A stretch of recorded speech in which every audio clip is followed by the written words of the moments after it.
Did you know that right now, in March 2026, the U.S. government has quietly opened a window that immigration attorneys are calling one of the most significant opportunities in years, and most people haven't even heard about it yet?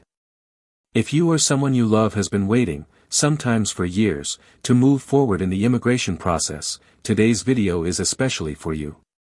We're going to walk through the March 2026 Visa Bulletin together, plain and simple, so you understand exactly what it means, what has changed, and most importantly, what you should do next. So stay with me, because this information could genuinely change everything.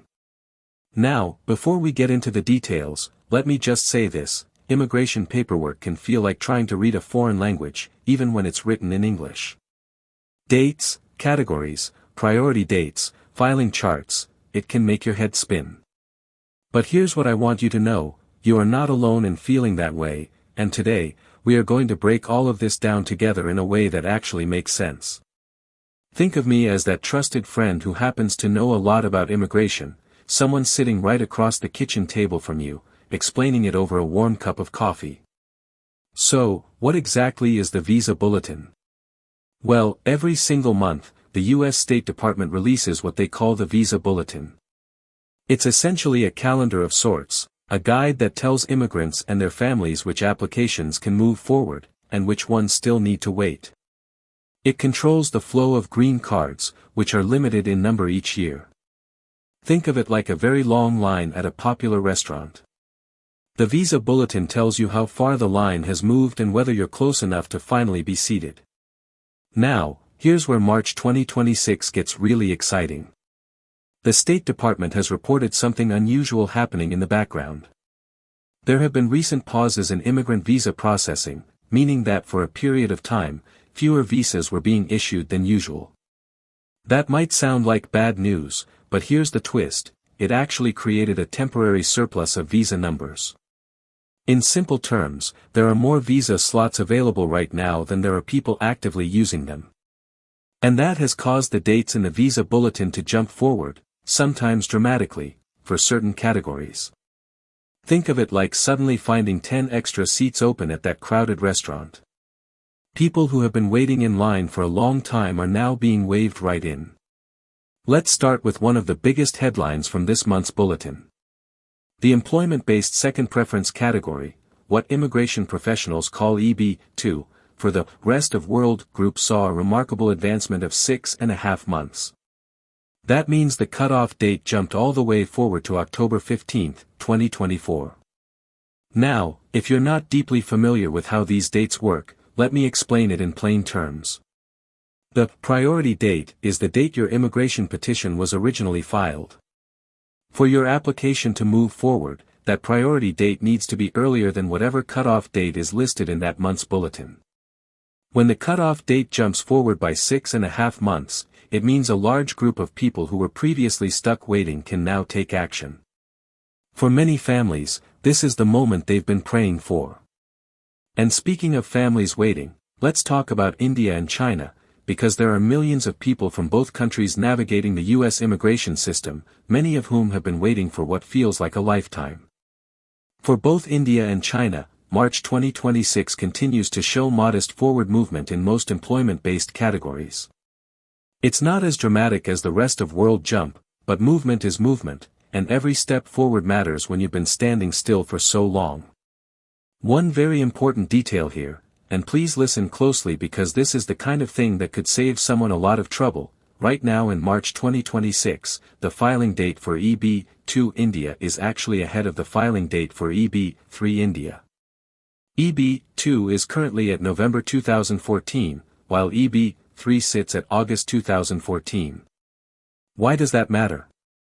Well, some people in the past have used a strategy called downgrading, essentially moving their petition from EB-2 down to EB-3, in hopes of filing sooner. But right now, with EB-2 ahead of EB-3, doing that downgrade would actually move you backward in line. It would be like switching lanes on the highway only to find yourself stuck behind slower traffic. So if anyone has been considering that strategy for March 2026, the current numbers suggest it is not the right time. Always consult with an immigration attorney before making a move like that, but this is a heads up worth sharing. Now, there's another category that deserves a mention, EB-4, specifically the subcategory for certain religious workers, also known as SR. This subcategory has been extended through September 30, 2026. If you or your family has ties to religious ministry or religious work as part of an immigration case, this extension means you have more time and more runway. It's a quiet but meaningful update that could impact a specific group of families in a big way. Now, I want to pause here and share something important, and I say this out of genuine care for everyone watching. There are 2 critical alerts attached to this month's Visa Bulletin, and I don't want you to miss them. The first one is about premium processing fees. As of March 1, 2026, USCIS has increased its premium processing fees. Premium processing is an option that lets applicants pay an extra fee to have their petition reviewed faster, usually within a few business days rather than waiting months. It's a service many families rely on, especially when time is sensitive. The fee increase means you'll need to budget more if you're planning to use this option. Make sure you check the latest USCIS fee schedule before submitting, because submitting the wrong fee amount can cause delays or even rejections. The second alert is arguably the most important one in this entire bulletin, and I want you to really hear this. The State Department itself is issuing a warning about retrogression. Now, retrogression is when those cutoff dates we just talked about, the ones that moved forward so dramatically this month, actually move backward again in a future month. It sounds unfair, and honestly, many immigrants would agree with you on that.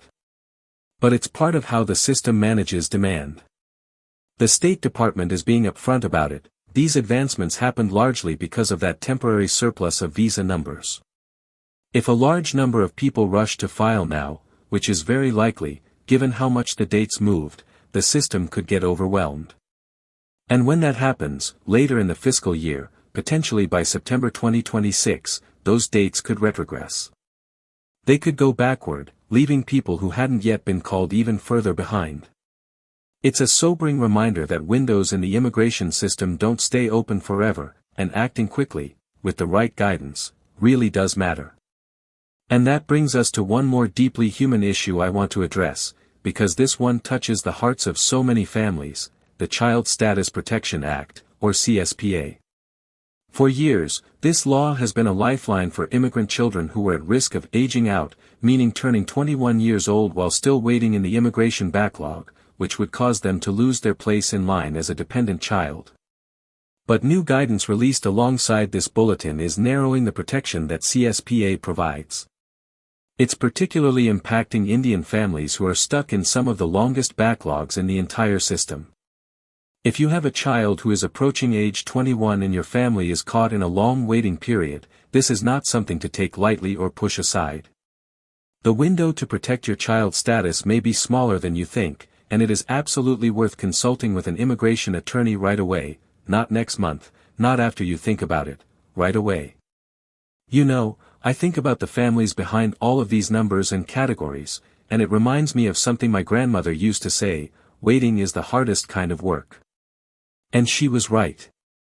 For so many people navigating the U.S. immigration system, the waiting has been years of quiet courage, showing up, staying hopeful, building a life while holding on to a dream.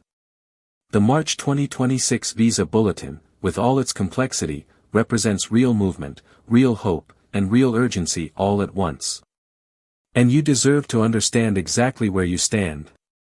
We've covered a lot of ground today: the USCIS filing chart updates, the big EB-2 advancement for rest of world, the modest but steady movement for India and China, the EB-4 religious worker extension, the premium processing fee increase, the retrogression warning, and the new CSPA guidance.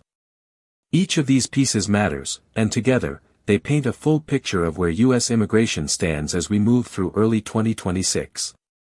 As we head into the final part of today's video, I want to leave you with a few key things to remember and some action steps that could make a real difference for your family. If this information was helpful, please give it a like, subscribe so you never miss an important immigration update, and drop a comment below. I'd love to hear where you are in your immigration journey. Your story matters, and this community is here for you.